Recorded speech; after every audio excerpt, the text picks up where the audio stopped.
எல்லோருக்கும் வணக்கம்.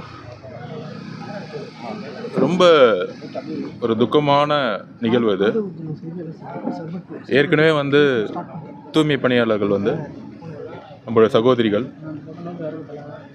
பெரும்பாலும் இந்த வேலையில் சகோதரிகள் தான் அதிகமாக இருப்பாங்கன்னு கேள்விப்பட்டிருப்பீங்க நீங்கள். அவங்களுடைய போராட்டம் சென்னை மாநகராட்சிக்கு வெளியே எந்த அளவுக்கு உறுதியாக இருந்ததுன்னு தெரியும். அதை இரவோடு இரவாக ஒரு அடக்குமுறையோட திமுக அரசு எந்த அளவுக்கு கடுமையாக இரவு தூங்கிட்டு இருக்கும்போது அவங்கள தூக்கி போட்டு அவங்களுடைய போராட்டத்தை ஒடுக்குனாங்கன்னு எல்லாருக்கும் தெரியும். ஆனால் அந்த போராட்டத்துக்கு அப்புறம் இந்த அரசு, திமுக அரசு, தமிழக அரசுன்னு சொல்ல முடியாது, இது ஒரு திமுக அரசுன்னு தான் சொல்ல முடியும். ஒரு கட்சி ரீதியாகவே இந்த அரசு செயல்பட்டு இருக்கு. ஒரு கட்சிக்காக இந்த அரசு செயல்பட்டு இருக்கு. திமுகங்கிற ஒரு கட்சிக்காகவும் மாண்புமிகு முதல்வர் அவர்கள் ஸ்டாலின் அவர்கள் இதை பற்றி எதுவுமே தெரியாத மாதிரி, அன்னைக்கு நடந்த அடக்குமுறைகள் பற்றி இன்னும் தெரியாத மாதிரி கைது செய்து அவர்களை தனிமைப்படுத்தி போராடினவங்க மேலே கடுமையான கைதுகள் மற்றும் வழக்குகளை தொடுத்து மிகப்பெரிய ஜனநாயக படுகொலையை நிகழ்த்தினாங்க. அதுவும் மீறி இடதுசாரி சிந்தனை கொண்ட இயக்கங்கள், நம்முடைய தோழர் பாரதி அவர்கள், இன்னும் பல்வேறு வழக்கறிஞர்கள் உயர்நீதிமன்றத்தில் போராடி கடைசியில் அவங்களுடைய பாதுகாப்புக்கே உயர்நீதிமன்றத்துக்கு போக வேண்டியதாக இருந்துச்சு. ஸோ அதோட இந்த அரசு, திமுக அரசு, தூய்மை பணியாளர்களுக்கு பாதுகாப்பு கொடுக்கும், வேலை உத்தரவு கொடுக்குங்கிற ஒரு நம்பிக்கை மக்கள்கிட்ட கொண்டு போய் சேர்த்தாங்க.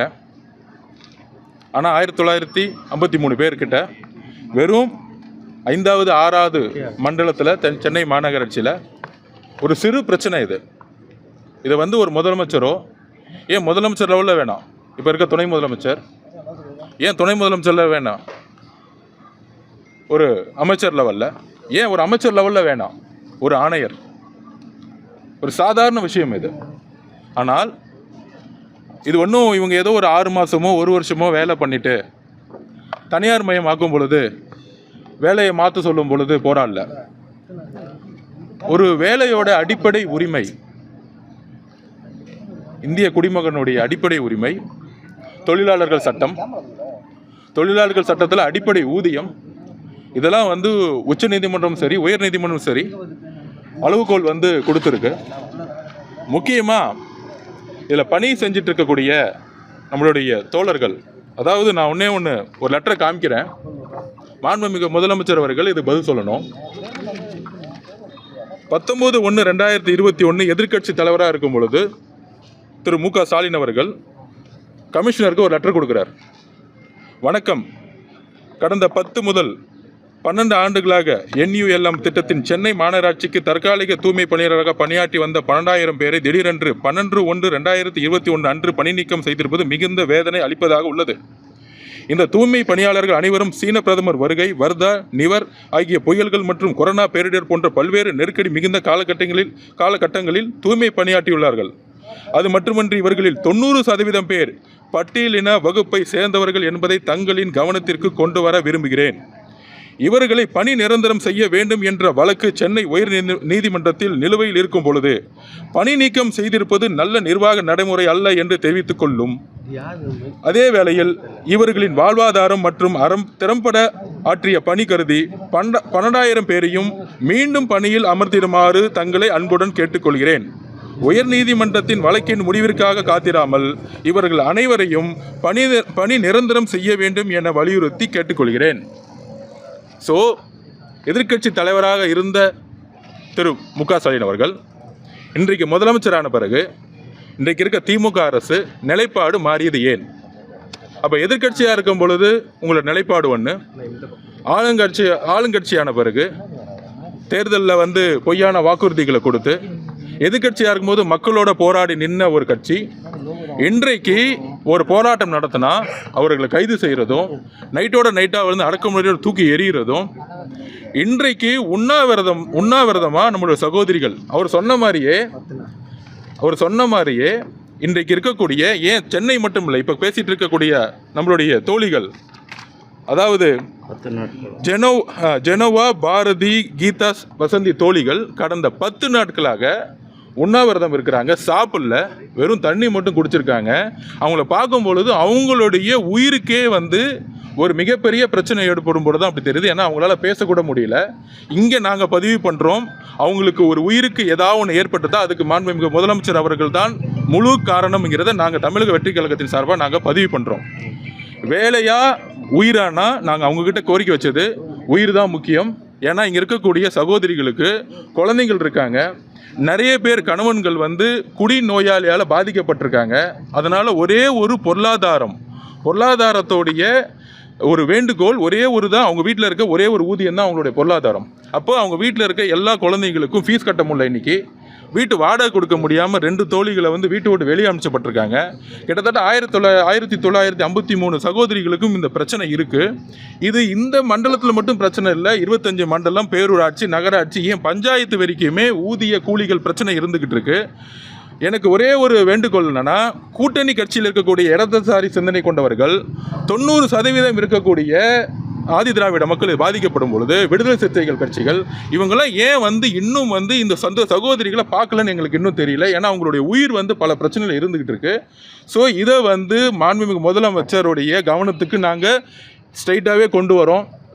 இதை வந்து முதலமைச்சர் பரிசீலித்து இந்த 1953 பேருக்கு மட்டுமில்ல, தமிழ்நாடு முழுவதும் இருக்கக்கூடிய மாநகராட்சி, நகராட்சி, பேரூராட்சி இருக்கக்கூடிய பிரச்சனைகளை போர்க்கால அடிப்படையில் இம்மீடியட்டாக அவங்கள வந்து பேச்சுவார்த்தை நடத்தி சரி செய்யணும். எதிர்காலத்தில் தனியார் மயமாக்கப்படும் பொழுது குறைஞ்சபட்சம் 2-3 வருஷத்துக்கு மேலே வேலை செஞ்சவங்கள அவங்களுடைய கன்சர்ன் இல்லாமல் அவங்கள வந்து எப்பயுமே தனியார் மையத்துக்கு கொண்டு போகக்கூடாதுங்கிறது அவங்களுடைய தார்மீக உரிமை. தொழிலாளர்கள் சட்டம் அதுதான் சொல்லுது. சட்டத்தின்படி ஆட்சி செய்யணும். இன்றைக்கி வந்து அரசியல் அமைப்பு நாள், இந்த அரசியலமைப்பு நாள் எஸ்சி எஸ்டி மக்களுக்கு தனிப்பட்ட உரிமையை கொடுத்துருக்கு. அப்படி 90% மக்கள் இதில் பாதிக்காகும் பொழுது எஸ்சி எஸ்டி கமிஷன் என்ன பண்ணிட்டு இருக்காங்க? அந்த கமிஷன் தூங்கிட்டு இருக்கா தமிழ்நாட்டில்? அந்த கமிஷனை அடிக்கடி கூட்ட வேண்டிய பொறுப்பு முதலமைச்சருக்கு இருக்குது.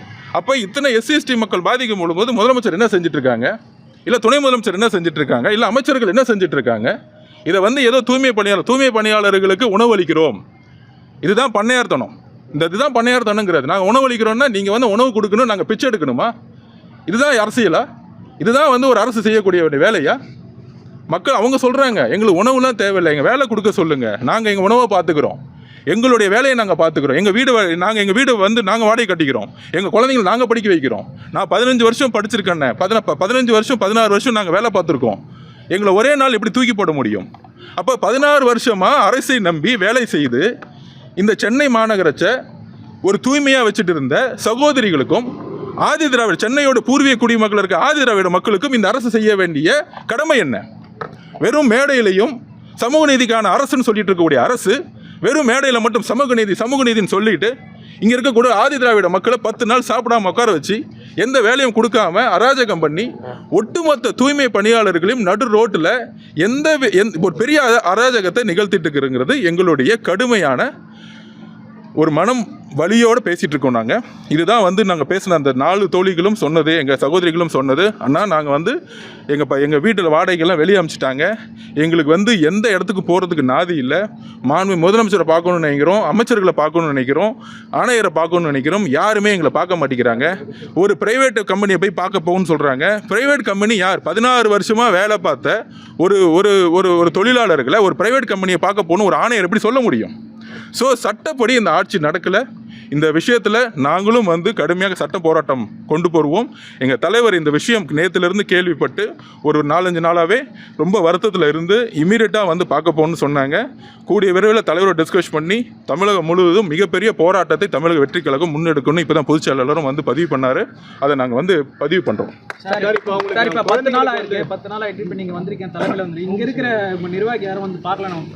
இல்லை, நிர்வாகிகள் ஏற்கனவே வந்து முதல் நாள்லேருந்து பாரதி சாரோட வந்து தொடர்பில் இருந்துட்டு இருந்தோம். இருந்தோம். ஏன்னா அவங்க வந்து நியாயமாக வந்து ஒரு உண்ணாவிரதம் இருந்து கோர்ட்லேருந்து ஆர்டர் வாங்கிட்டு வந்து அவங்க சொன்னது அங்கே சகோதரிகள் சொன்னாங்கன்னா, அண்ணா என்னுடைய சம்பளம் மட்டும் இது முக்கியம் இல்லை, 1953 பேருக்கும் எல்லாருக்கும் நியாயம் கிடைக்கணும், தமிழகம் முழுவதும் இது வந்து எல்லா மாநகராட்சியிலும் பிடிக்கிறது. அதாவது ஊழல் பண்ணலாங்க, மக்களை சாவடிச்சு ஊழல் பண்ணக்கூடாதுங்க தான் எங்களுடைய கோரிக்கை. நீங்கள் என்ன வேணால் ஊழல் பண்ணிவிட்டு உங்கள் குடும்பத்தை நல்லா பார்த்துக்குவாங்க. ஆனால் மாநகராட்சியில் எல்லாத்தையும் ப்ரைவேட் ஆக்கி அந்த ப்ரைவேட்டில் இருக்கிற 16 வருஷம் 20 வருஷமாக வேலை பார்த்தவங்கள நீ அங்கே தான் போய் வேலை பார்க்கணும்னு சொல்கிறது அடிப்படை உரிமை வந்து மறுக்கப்பட்டிருக்கு. அரசியலமைப்புடைய உரிமை இங்கே மறுக்கப்பட்டிருக்கு, தொழிலாளர்களுடைய சட்டம் உரிமைப்பட்டிருக்கு. இதில் வந்து எங்களுடைய வேண்டுகோள், கம்யூனிஸ்ட் இயக்கங்களும் விடுதலை சிறுத்தை இயக்கங்களும் இந்த மக்களுக்காக வந்து நிற்கணும். இதில் அரசியலோ இதில் கூட்டணியோ தேர்தலோ தயவு செஞ்சு தூக்கி போடுங்க. இதுதான் தமிழக வெற்றி கழகம் நாங்கள் கேட்குறோம். இந்த ஒரு விஷயத்தையாச்சும் அரசியலை தூக்கி போடுங்க. எல்லா விஷயத்திலும் எதிர்த்து நிற்கிறோம். ஆனால் தூய்மை பணியாளர்களுக்காக, அதுவும் கொரோனா டைமில் நம்மளாம் வீட்டுக்குள்ளே முடங்கிட்டு போது ரோட்டில் இறங்கி எந்த இன்ஃபெக்ஷன் வந்தாலும் பரவாயில்ல நின்று தன்னுடைய உயிரையும் மாற்றினவங்க 2 பேர் தான். ஒன்று டாக்டர்ஸ், செவிலியர்கள், இன்னொன்று தூய்மை பணியாளர்கள். இந்த 3 பேர் தான். இன்னும் அந்த டாக்டர்ஸுக்கு வந்து பல பிரச்சனைகள் போயிட்டுருக்கு. ஆனால் இந்த தூய்மை பணியாளர்கள் தன்னுடைய உயிரை பணயம் வைத்து இந்த வேலையை நமக்காக செஞ்சுருக்காங்க. மாண்புமிகு முதலமைச்சருடைய கடிதமே அதை செய்து, அவர் என்ன கடிதம் அன்னைக்கு கொடுத்தாரோ அந்த கடிதப்படி இந்த அரசு பொறுப்பேற்கணுங்கிறதா எங்களோட வேண்டுகோள். சார், இப்போ நீங்க பார்த்து பேசியிருக்கீங்க, என்ன உறுதி கொடுத்துருக்கீங்க? உங்களுக்கு ஆறுதல்? இப்போ இமீடியட்டாக வந்து பொதுச்செயலாளர் அண்ணா சொன்னார், அந்த 1953 பேருக்கும் வந்து வீட்டில் வந்து சமைக்கிறதுக்கு வந்து அரிசியோ பருப்போ அடிப்படை மளிகை ஜாமான் இல்லைன்னு சொல்லியிருக்கிறாங்க.